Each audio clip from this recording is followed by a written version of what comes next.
കഴിഞ്ഞ നൂറ്റാണ്ടിലും ഈ നൂറ്റാണ്ടിലും വേണ്ടുവോളം ആൾദൈവങ്ങൾ നമ്മുടെ രാജ്യത്ത് പൊങ്ങി വന്നിട്ടുണ്ട്. ലോക്കൽ ദൈവങ്ങൾ മുതൽ രാജ്യ തലസ്ഥാനത്തിരുന്ന് ഭരണചക്രം തിരിച്ച ദൈവങ്ങൾ വരെ ഉണ്ടായിട്ടുണ്ട്. ദേശീയ രാഷ്ട്രീയത്തിൻ്റെ പിന്നാമ്പുറങ്ങളിൽ ഏറെക്കാലം വിവാദ നായകനായിരുന്നു ചന്ദ്രസ്വാമി. പല രാഷ്ട്രീയ അഴിമതി ഇടപാടുകളിലും നിറഞ്ഞു നിന്നു. മുൻ പ്രധാനമന്ത്രി നരസിംഹറാവുവിൻ്റെ വിശ്വസ്ത ഉപദേഷ്ടാവായിരുന്നു. രാജീവ് ഗാന്ധിയുടെ മരണത്തിൽ പോലും ഇയാൾക്ക് പങ്കുണ്ടെന്ന ആരോപണം അന്ന് ഉയർന്നു. രാജീവുമായി കടുത്ത ശത്രുതയിലായിരുന്നു ചന്ദ്രസ്വാമി. അതുകൊണ്ട് തന്നെ രാജീവിനെ കൊലപ്പെടുത്തിയ LTTക്ക് സാമ്പത്തിക പിന്തുണ ലഭ്യമാക്കാൻ പ്രവർത്തിച്ചുവെന്ന ആരോപണങ്ങൾ ഈ സ്വാമിയെ വേട്ടയാടി. പ്രധാനമന്ത്രി നരസിംഹറാവു ഏത് നിർണായക തീരുമാനവും എടുക്കുന്നതിന് മുൻപ് ചന്ദ്രസ്വാമിയുടെ ഉപദേശം തേടിയിരുന്നു.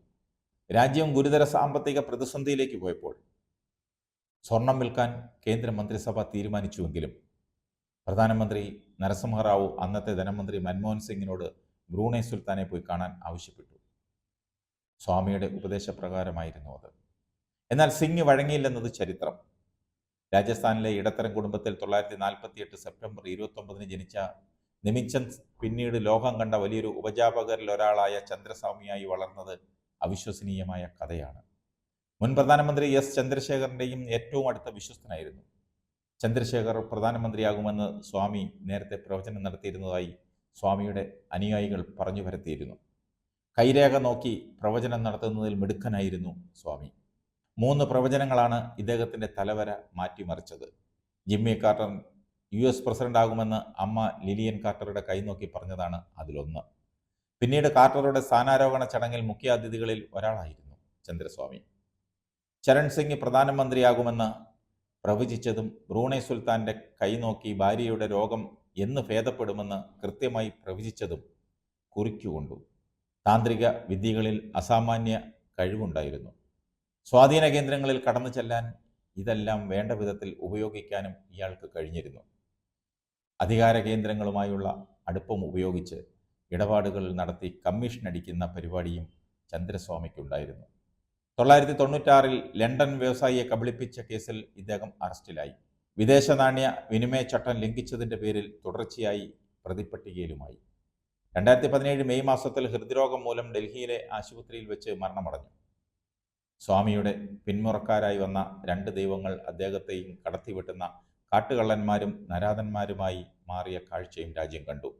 ഒടുക്കം ബലാത്സംഗം, കൊലപാതകം അടക്കം കുറ്റകൃത്യങ്ങളിൽപ്പെട്ട് ജയിലിലായ അസറാം ബാപ്പു, ഗുർമീത് റാം റഹീം സിംഗ് എന്നിവർ ഇതുവരെയും പുറത്തിറങ്ങിയിട്ടില്ല.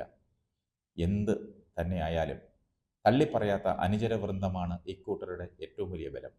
ഏത് കാലത്ത് ജയിലിൽ നിന്നിറങ്ങിയാലും ഇതേ ബിസിനസ് ചെയ്ത് നഷ്ടപ്പെട്ടതെല്ലാം തിരിച്ചു പിടിക്കാൻ ഇവർക്ക് കഴിയുമെന്ന് സാരം. ബ്രഹ്മജ്ഞാനികൾക്ക് ബലാത്സംഗമാകാം. 16-കാരിയെ മാനഭംഗപ്പെടുത്തിയ കുറ്റത്തിന് തടവറയിലേക്ക് പോകുമ്പോൾ അസാറാം ബാപ്പു എന്ന 77-കാരനായ സ്വയം പ്രഖ്യാപിത ആൾദൈവം അനുയായികളോട് പറഞ്ഞതിതാണ്. അച്ഛേദിൻ വരുമെന്ന അസാറാമിൻ്റെ വാക്കുകളിൽ അമൃതുപോലെ കാതിൽ സൂക്ഷിച്ച് കാത്തിരിക്കുകയാണ് അനുയായികൾ. അവരുടെ ബാബയെ ഒരിക്കൽ പോലും തള്ളിപ്പറയാതെ അവർ കാത്തിരിക്കുന്നു. അസാറാമിൻ്റെ ആശ്രമത്തിൽ പഠിക്കുകയായിരുന്ന 16 വയസ്സുകാരിയെ പിശാചിനെ ഒഴിപ്പിക്കാനുള്ള പൂജയുടെ മറവിൽ പീഡിപ്പിക്കുകയായിരുന്നു. 2013 സംഭവം. ജോധ്പൂർ കോടതി അസാറാമിന് ജീവപര്യന്തവും 2 അനുയായികൾക്ക് 20 വർഷവും തടവ് ശിക്ഷയും വിധിച്ചു. വിധി പ്രസ്താവം കേട്ട് ദൈവം തലകറങ്ങി വീണു.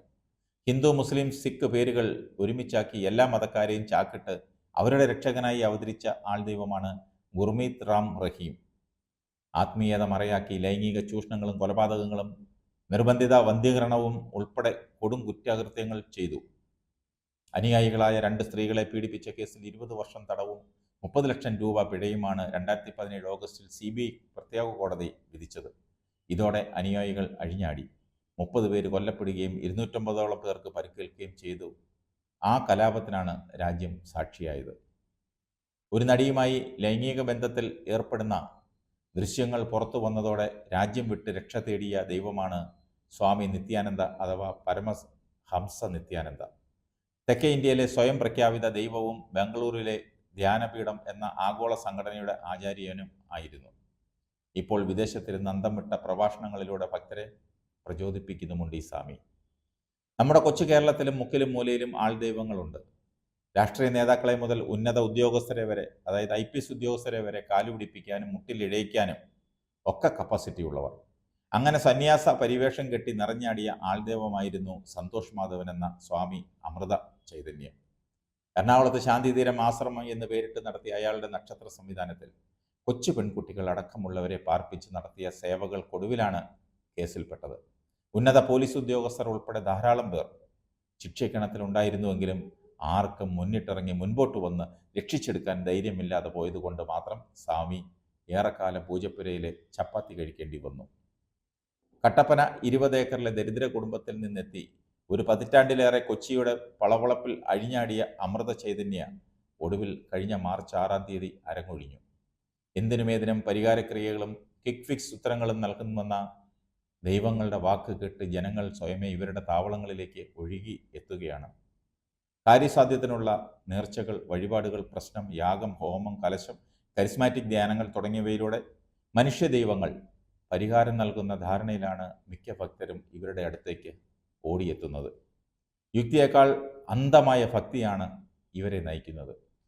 ഊണുപോലെ മുളച്ചുപൊന്തിയ കേരളത്തിലെ ധ്യാന കേന്ദ്രങ്ങളും പ്രാർത്ഥനാ കേന്ദ്രങ്ങളും ഇവിടങ്ങളിലെ ധ്യാന ഗുരുക്കന്മാരെയും ഏറെക്കുറെ ആൾദൈവ പരിവേഷത്തിലാണ് ഭക്തർ കാണുന്നത്. പുതിയ കാലത്ത് സമൂഹ മാധ്യമങ്ങളിലും മറ്റും പരസ്യം ചെയ്തു വരെ ഇവർ ഇരകളെ വീശിപ്പിടിക്കുന്നു.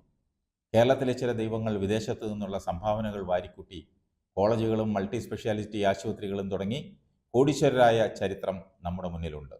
എല്ലാം കർത്താവിൻ്റെയും മാതാവിൻ്റെയും അമ്മയുടെയും ഒക്കെ കൃപയാണെന്ന് തട്ടിവിടും. എന്തിനുമേതിനും ഉടമ്പടി വെച്ചാൽ കാര്യസാധ്യമുണ്ടാകുമെന്ന് പ്രചരിപ്പിക്കും. മകൻ്റെ രാഷ്ട്രീയ ഭാവി ഭാസുരമാക്കാൻ AK ആൻ്റണിയുടെ ഭാര്യ എലിസബത്ത് കൃപാസനത്തിൽ പോയി പ്രാർത്ഥിച്ചതും ഒടുവിൽ സാക്ഷ്യം പറഞ്ഞതും കേരളം അതിശയത്തോടെ കണ്ടതാണ്. ഇത്തരം കേന്ദ്രങ്ങൾക്ക് പ്രചാരം കിട്ടുന്നത് ഇതുപോലെയുള്ള VIP-കളുടെ സാക്ഷ്യം പറച്ചിലൂടെയാണ്. 100% സാക്ഷരരുടെ നാടെന്ന് അവകാശപ്പെടുന്ന ഈ കൊച്ചു കേരളത്തിൻ്റെ എല്ലാ വില്ലേജിലും മുക്കിലും മൂലയിലും പ്രശസ്തരും അപ്രശസ്തരുമായ മനുഷ്യ ദൈവങ്ങൾ അല്ലെങ്കിൽ ആൾ ദൈവങ്ങൾ ജീവിക്കുന്നുണ്ട്. BPL ദൈവങ്ങൾ മുതൽ സഹസ്ര കോടീശ്വരന്മാർ വരെ ഇക്കൂട്ടത്തിലുണ്ടെന്നതാണ് വാസ്തവം.